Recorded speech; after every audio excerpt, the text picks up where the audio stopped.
Menurut Pak Dr. Julianto, dia katakan bahwa jika kita mau mengimpikan, membuat tujuan keluarga kita supaya keluarga bahagia, itulah sebenarnya orang-orang yang tidak pernah bahagia. Shalom, selamat berjumpa lagi dalam Keluarga Sorgawi hari ini dengan firman Tuhan dari Matius 19 ayat yang kelima. Demikian bunyinya. Dan firman-Nya, sebab itu laki-laki akan meninggalkan ayah dan ibunya dan bersatu dengan istrinya, sehingga keduanya itu menjadi satu daging. Sejauh demikian firman Tuhan, kita yang berbahagia adalah orang yang mendengar firman Allah, merenungkan dan melaksanakan dalam hidup kita hari lepas hari.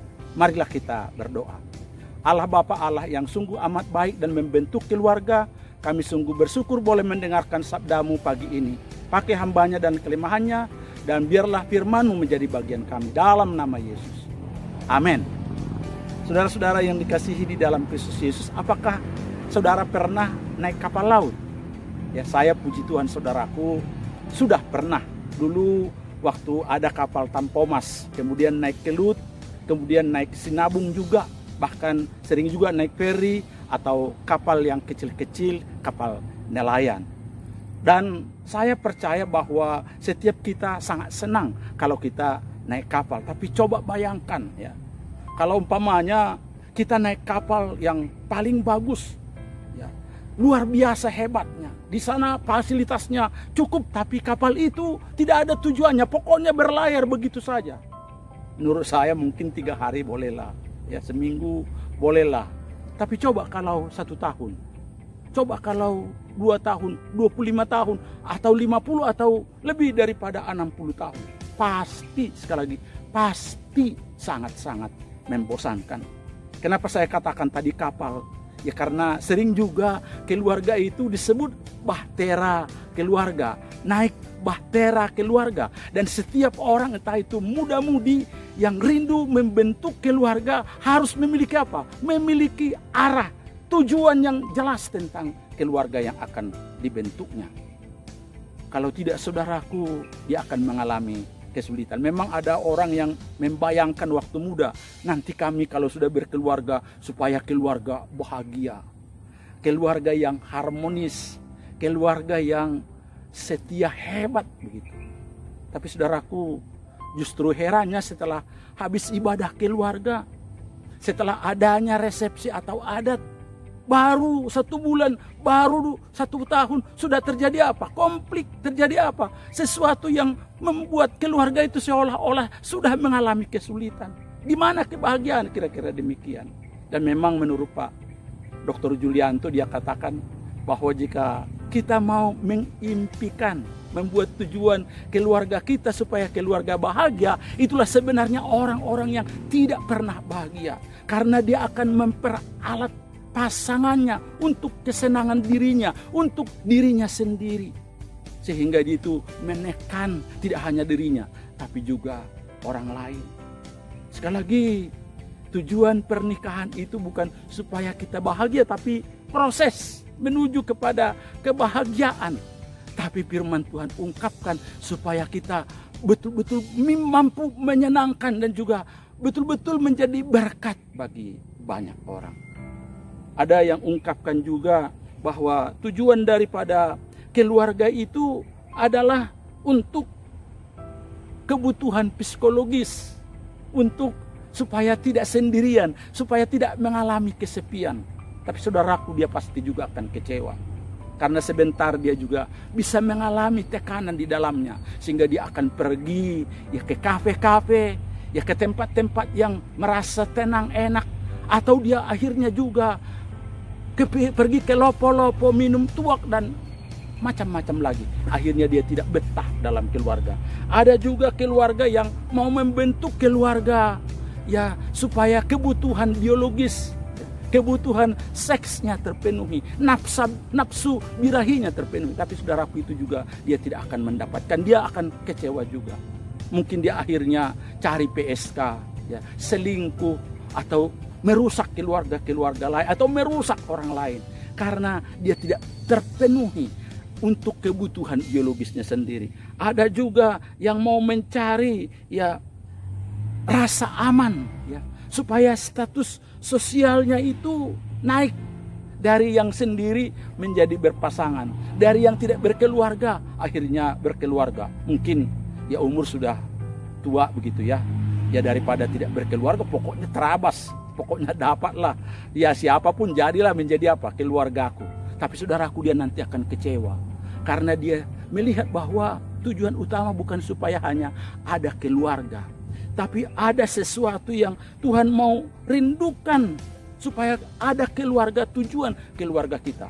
Dalam khotbah supaya keluarga itu sepakat, saya sudah ungkapkan bahwa kita sudah berjanji mengikat satu perjanjian kekal bersama Tuhan yang telah memberikan perjanjian itu supaya apa? Supaya dalam susah, dalam suka, dalam duka dan suka, dalam situasi sulit atau situasi senang, dalam keadaan sakit atau keadaan sehat, kaya, miskin, dalam segala hal kita tetap setia kepada pasangan kita hingga maut yang memisahkan kita. Saudaraku yang dikasihi di dalam Kristus Yesus, menuju kebahagiaan, kesetiaan, itulah kita perlu membuat tujuan yang makin jelas dalam keluarga kita. Itu yang pertama, saudaraku, dalam Efesus 4 ayat 13 firman Tuhan katakan supaya kita memperoleh kedewasaan penuh dan tingkat pertumbuhan yang sesuai dengan kepenuhan Kristus. Artinya supaya kita memperoleh pertumbuhan yang jelas ke arah Kristus sebagai pembentuk daripada keluarga itu. Supaya kita melaluinya rindu melayani, rindu membuat atau menjadi berkat bagi sesama kita. Saudara-saudara yang dikasihi di dalam Kristus Yesus, ya saya percaya bahwa jika dikatakan itu pertumbuhan, berarti itu memiliki proses. Dan hanya orang-orang yang hiduplah yang memiliki pertumbuhan. Bisa saja kita memiliki sesuatu yang kelihatannya bagus, statis, tapi itu bukan pertumbuhan. Tapi kalau disebut pertumbuhan seperti bibit, dia akan menjadi kuat, menjadi kokoh, menjadi besar, dan menjadi berbuah. Sama, keluarga kita itu juga harus dalam proses menuju kebahagiaan, menuju hidup yang sesuai dengan kehendak Allah, menuju sorga, kepenuhan penuh di dalam Kristus. Kita butuh apa?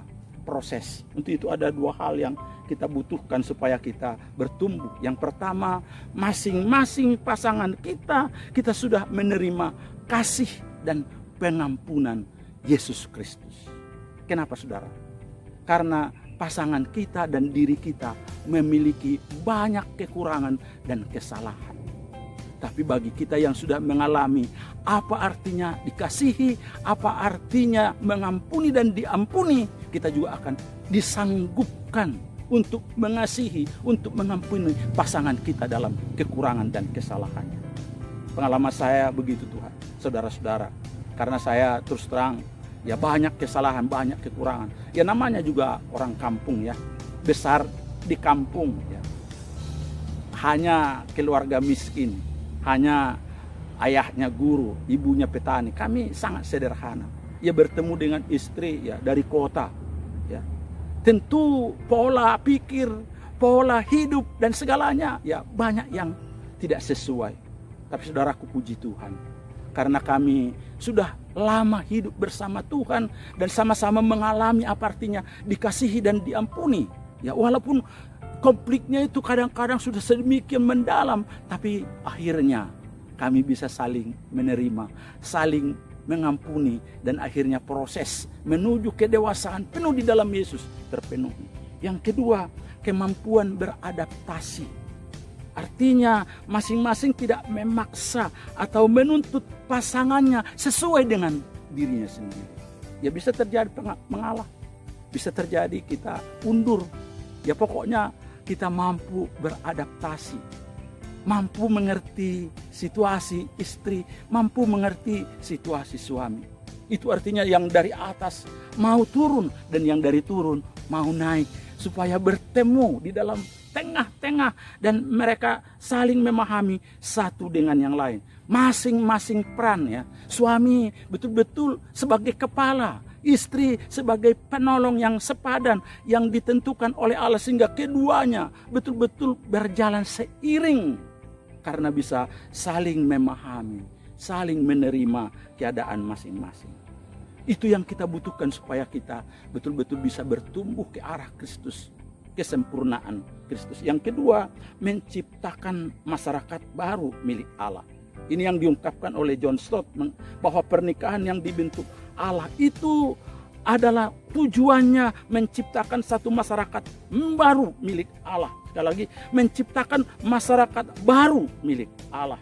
Satu masyarakat tebusan Kristus yang dapat menjadi berkat dan membawa kesejahteraan bagi sesamanya. Saudaraku yang dikasihi di dalam Kristus Yesus, kita sudah tahu persis waktu Adam dan Hawa jatuh ke dalam dosa, ya terjadi pembunuhan pertama juga dalam keluarga itu.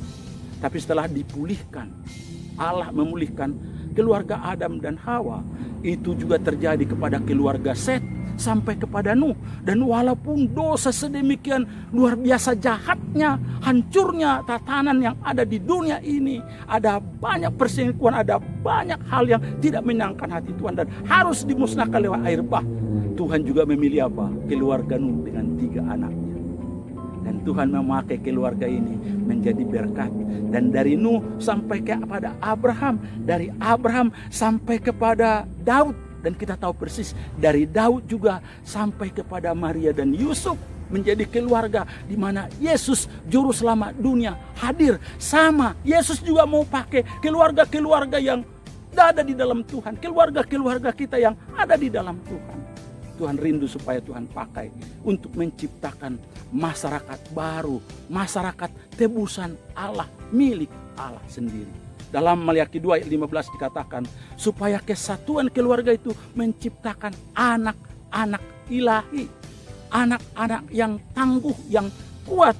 Dan saudara, kalau kita tahu itu, maka saya percaya, maka setiap keluarga akan mengusahakan setiap keturunannya supaya sesuai dengan kehendak Tuhan. Dia sadar bahwa anak yang Tuhan berikan itu adalah karunia, upah pemberian Allah yang sangat berharga. Maka dia sadar untuk melakukan yang terbaik bagi anak-anaknya, supaya orang-orang percaya kepada Yesus melalui apa?